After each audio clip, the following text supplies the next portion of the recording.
Lucky பேபிக்கு 3rd month vaccine போட தான் கிளம்பிட்டு இருக்கோம். நர்ஸ்க்கு ஃபோன் பண்ணி எப்போ வரணும்னு கேட்டா 12 o'clock மேலே வாங்கன்னு சொல்லிட்டாங்க. சரி நம்மளும் பொறுமையா ரெடியாகி போலாம்னு உட்காந்துட்டு இருந்தா 11:30 ஆகிடுச்சு. நீங்க என்னைக்கும் திறந்து போறது இல்லைன்னு என் அம்மா வேற திட்ட ஸ்டார்ட் பண்ணிட்டாங்க.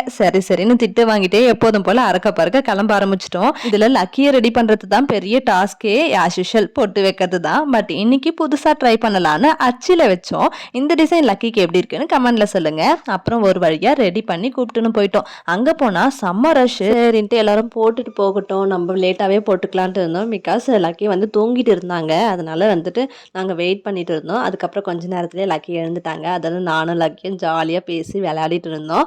அதுக்கப்புறம் நர்ஸ் கூப்பிட்டு வெயிட்லாம் செக் பண்ணிட்டு டிராப்ஸ் கொடுத்தாங்க. அதை சமத்தா குடிச்சிட்டாங்க. ஊசிக்கு தான் ரொம்ப அழுதுட்டாங்க. ரொம்ப கஷ்டமா ஆகிடுச்சு.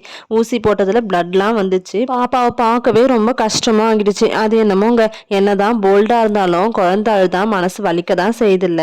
பட் என்ன பண்றது, அவங்களுடைய ஃபியூச்சருக்காக தானே நமக்கு நம்மளே ஆறுதல் சொல்லிக்க வேண்டியதா தான் இருக்கு. அங்கிருந்து கிளம்பி வீட்டுக்கு வந்துட்டோம். வீட்டுக்கு வந்துமே லக்கி அழுதுட்டே தான் இருந்தாங்க.